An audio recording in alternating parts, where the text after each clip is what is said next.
Hello everyone, आप सभी का स्वागत है आपके अपने यूट्यूब चैनल तैयारी सक्सेस की में। दोस्तों, इस वीडियो में हम लोग history honours second semester major paper 2 के बारे में आज से वीडियो स्टार्ट कर रहे हैं। दोस्तों, सेकंड सेमेस्टर में आपको प्राचीन भारतीय इतिहास से लेकर के आपको विश्व के प्रमुख सभ्यताओं यानी मेजर पेपर थर्ड में आपको वो सब पढ़ना है। यानी एक पेपर हम लोग के इतिहास का, प्राचीनतम इतिहास का, और एक पेपर आपको विश्व के सभ्यताओं को पढ़ना होगा। दोस्तों, जो हम लोग का प्राचीन भारतीय इतिहास वाला पेपर रहेगा यानी मेजर 2, उसमें आपको जो ताम्रपाषाण काल से लेकर के सिंधु सभ्यता, वैदिक काल, सभी चीज़ को बारे में आपको पढ़ना होगा।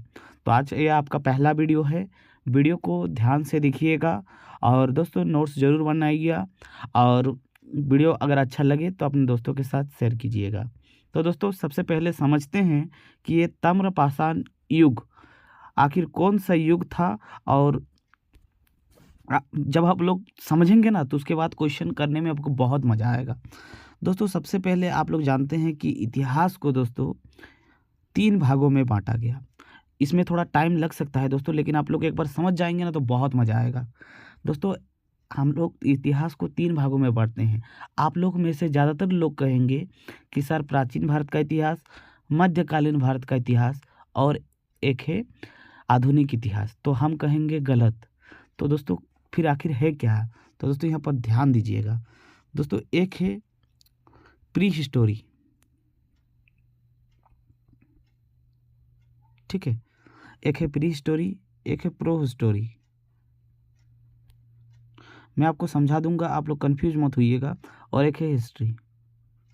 एकदम मैं पूरा क्लियर करवा दूंगा, तभी मैं बता रहा हूँ, नहीं तो डायरेक्ट क्वेश्चन आंसर से भी शुरू कर सकता था, ठीक ना। दोस्तों, ये जो प्री हिस्टोरी है, इसमें हम लोग मेनली 3 चीज़ के बारे में पढ़ते हैं। और ये जो टाइम पीरियड था दोस्तों, ये लगभग 3 लाख वर्ष पहले का था, 3 मिलियन पहले का था। इसमें हम लोग पूर्व पाषाण काल, मध्य पाषाण काल और नव पाषाण काल के बारे में पढ़ते हैं। दोस्तों, हम लोग पाषाण काल क्यों कहते हैं? क्योंकि इस काल के सिर्फ और सिर्फ हम लोग को पत्थर के औजार मिले हैं, इसलिए हम लोग इस टाइम पीरियड को सिर्फ पाषाण काल कहते हैं, ठीक है ना। वो क्या बोले, एक है प्रारंभिक पाषाण काल, एक है मध्यकालीन पाषाण काल, एक है नव पाषाण काल, ठीक ना। दोस्तों, इस काल के जितने भी इतिहास मिले हैं अभी तक, इसमें सिर्फ और सिर्फ एविडेंस मिले हैं। कोई भी ऐसा चित्र या फिर कोई भी साहित्यिक चीज़ नहीं मिला है, ठीक ना। साहित्यिक चीज़ मतलब आप लोग जानते हैं, मतलब कोई भी लिटरेचरी सोर्स वाला नहीं मिला है ना। लेकिन दोस्तों, यह ये जो प्री हिस्टोरी है, प्रो हिस्टोरी में हम लोग का आता है सिंधु घाटी सभ्यता, ठीक ना। सिंधु घाटी सभ्यता आता है। आप लोग जानते हैं कि सिंधु घाटी सभ्यता में का जो लिपि है वो अभी तक पढ़ा नहीं गया है, लेकिन मतलब है तो ये साहित्यिक स्रोत है इसमें भी, यानी लिखा हुआ चीज़ है, लेकिन हम लोग पढ़ नहीं पाए हैं। मतलब इसमें आपका बहुत सारा साहित्यिक स्रोत भी है और पुरातात्विक स्रोत भी है, यानी एविडेंस भी है और लिखित साक्ष्य भी है, लेकिन हम लोग दुर्भाग्य से इसको पढ़ नहीं पाए हैं और यहाँ पर कोई था ही नहीं, ठीक ना। तो यहाँ पर दोस्तों ध्यान दीजिएगा। फिर आप लोग कहेंगे कि सर जो हम लोग को पढ़ना है वो कौन सा है, यानी ताम्रपाषाण काल। दोस्तों, ये जो नव पाषाण काल था और सिंधु घाटी सभ्यता, सिंधु घाटी सभ्यता को कहते हैं दोस्तों कांस्य युगीन, ठीक है, कांस्य काल, ठीक है। कांस्य सभ्यता या फिर कांस्य काल या फिर कांस्य युगीन सभ्यता कहते हैं। तो ये नवपाषाण काल और कांस्य युगीन सभ्यता के बीच में जो आया था वो है ताम्रपाषाण काल। आई होप आपको क्लियर हो गया होगा। फिर दोस्तों, जो आप लोगों का डाउट है वो भी मैं क्लियर कर देता हूँ। पहले 2 चीज़ मैं बता दिया हूँ, प्री हिस्टोरी, प्रो हिस्टोरी और एक है हिस्टोरी। दोस्तों, हिस्ट्री में आपको 3 भाग में बांटा गया है। एक है प्राचीन भारतीय इतिहास, एक है मध्यकालीन भारतीय इतिहास और एक है आधुनिक इतिहास। तो हम लोग ज़्यादातर लोग पढ़ते यहाँ से हैं, और ये सब चीज़ छोड़ देते हैं छोटे क्लासों में। लेकिन आप लोग अभी ऑनर्स के स्टूडेंट हैं, तो आप लोगों को ये सब भी ध्यान देना होगा, ठीक है। ये तीनों चीज़ को ध्यान से देना होगा। हम लोग पहले ये वाला पढ़े हैं फर्स्ट सेमेस्टर में, सेकंड सेमेस्टर में हम लोग ये भी पढ़ेंगे, और धीरे धीरे करके हम लोग हिस्ट्री में आएंगे, प्राचीन भारतीय इतिहास को पढ़ेंगे, मध्य भारतीय इतिहास को पढ़ेंगे, और फिर आधुनिक में जाएंगे। तो आई होप आपको ये चीज़ क्लियर हो गया होगा कि ताम्रपाषाण युग किसे कहते हैं, ठीक है। तो पूरा ध्यान से देखिएगा, आपको पूरा चीज़ समझाने की गारंटी मैं लेता हूँ, ठीक ना। ध्यान से सुनिएगा। ताम्रपाषाण युग किसे कहते हैं, ताम्रपाषाण युग की मुख्य विशेषताओं का वर्णन करें। दोस्तों ये सेकंड सेमेस्टर के लिए है, मेजर पेपर 2 के लिए है। ध्यान दीजिएगा, आपको आंसर कैसे लिखना है मैं एक बार में आपका माइंड में पूरा छाप दूंगा। ताम्रपाषाण युग किसे कहते हैं और ताम्रपाषाण युग की विशेषताओं का वर्णन करें। दोस्तों ये जो ताम्रपाषाण युग था, ये कांस्य युग के पूर्व का अवधि था। यानी जब मैं बताया हूँ कि सिंधु घाटी सभ्यता, और यहाँ पर जो चल रहा था ना नवपाषाण काल, नवपाषाण काल से लेकर के ये जो सिंधु घाटी सभ्यता का काल था, उससे पहले वाले काल को कहते हैं ताम्रपाषाण युग। फिर दोस्तों आप लोगों के माइंड में एक सवाल बनेगा कि सर ये ताम्रपाषाण है क्या। तो दोस्तों ताम्रपाषाण का मतलब होता है तांबा का प्रयोग, ठीक है। इस टाइम तक हम लोग तांबा का प्रयोग करना स्टार्ट कर दिए थे, तांबा हम लोग को मिल चुका था, ठीक ना। फिर दोस्तों आप लोग का मन में सवाल होगा कि ये टाइम पीरियड कब का था। तो लगभग 3000 ईसा पूर्व से लेकर के 1500 ईसा पूर्व तक फैला हुआ था ताम्रपाषाण युग, ठीक है। इस युग को ताम्रपाषाण युग इसलिए कहा जाता है क्योंकि इस समय में मानव समाज में ताम्र यानी तांबा का प्रयोग की शुरुआत के साथ उसका पाषाण उपकरणों का भी उपयोग जारी रहा। यानी पाषाण काल के जो पत्थर के औजार था उसका भी तो प्रयोग चल रहा था, साथ ही साथ तांबे का भी बहुत सारे औजार बना लिया गया था। इसीलिए इस टाइम पीरियड को कहते हैं दोस्तों ताम्रपाषाण युग।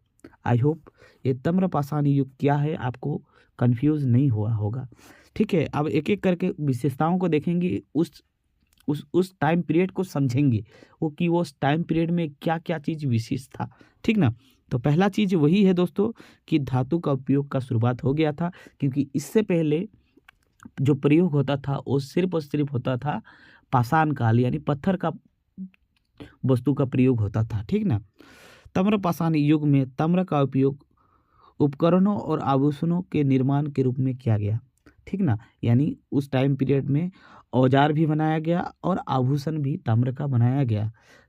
ताम्र की कठिनाई और स्थायित्व ने इसे पाषाण उपकरणों की तुलना में अधिक प्रभावी बना दिया। यानी जो तांबा होता है ना दोस्तों, वो तांबा का वस्तु स्थायी होने लगा, परमानेंट होने लगा, और उन लोग इसको बनाने में अच्छा लगा वो लोग को।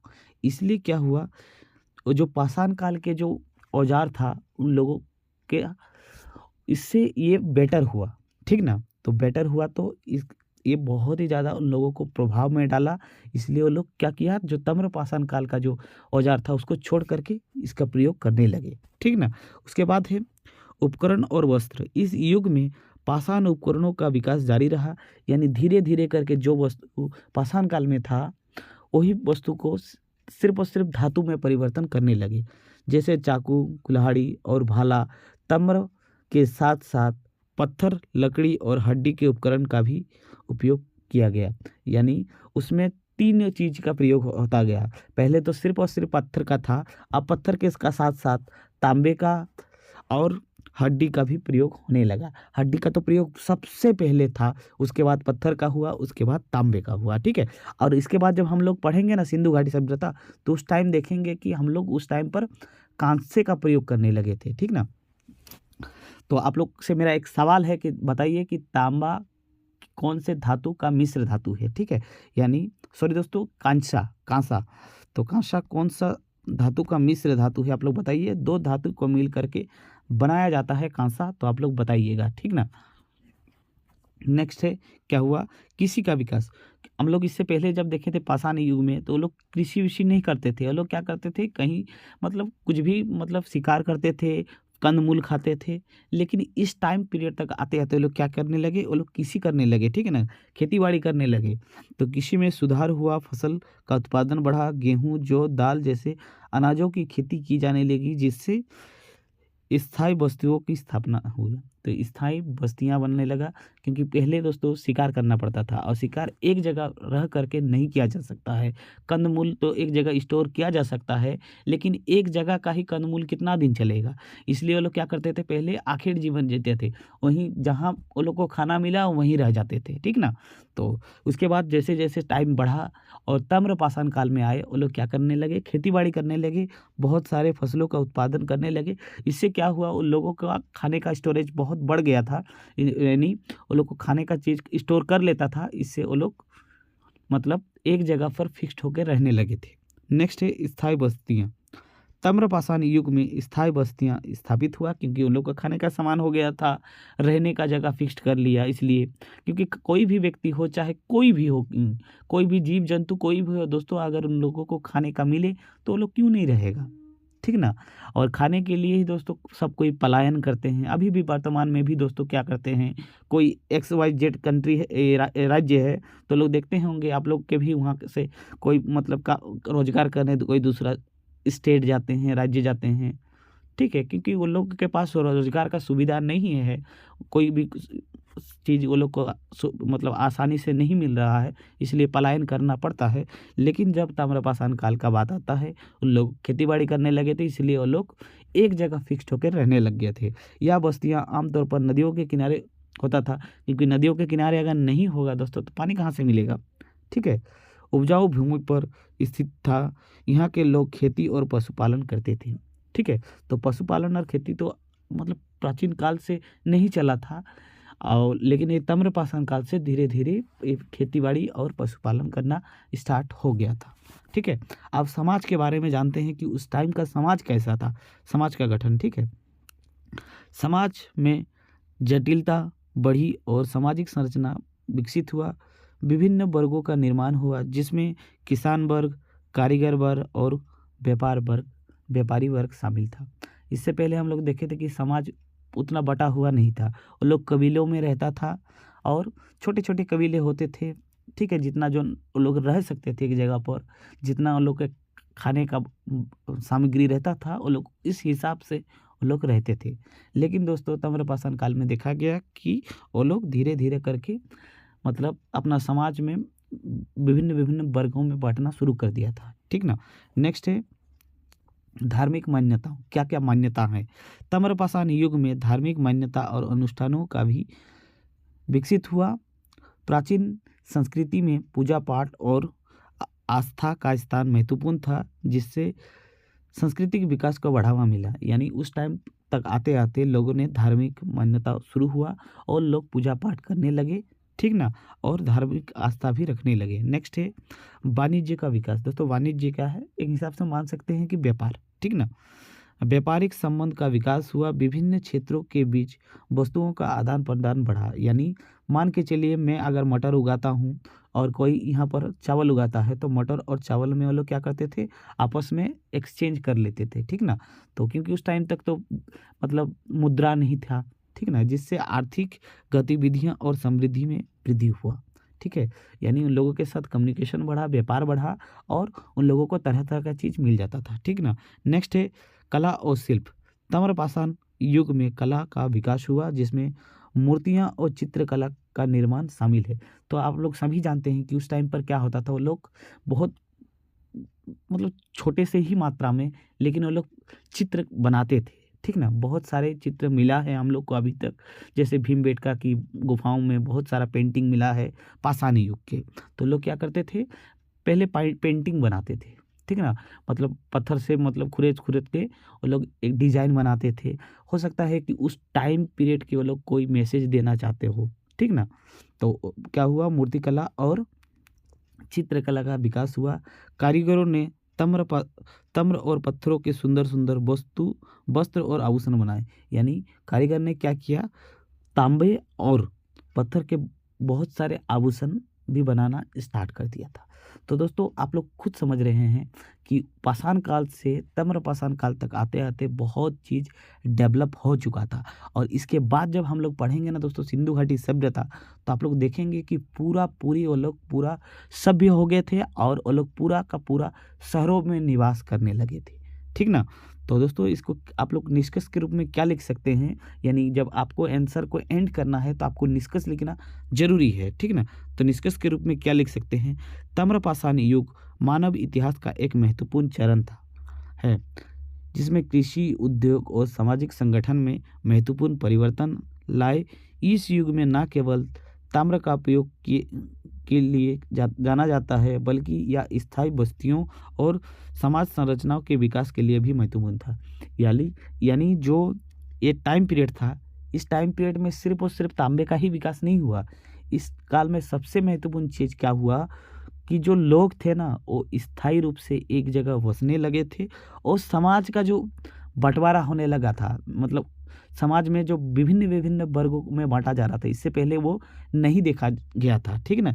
इस युग के दौरान हुए विकास में मानव सभ्यता के आगे के चरणों का नींव रखा। यानी इस युग तक आते-आते क्या हुआ, जो मानव थे वो एक नए चरण में पहुँच चुके थे। इसके बाद दोस्तों हम लोग देखेंगे कि कांस्य युग में आएगा, ठीक ना? तो दोस्तों आप लोगों से मेरा सवाल रहेगा कि बताइए ये जो कांस्य है, ये कौन-कौन सा धातु से मिलकर बनाया जाता है, ठीक ना?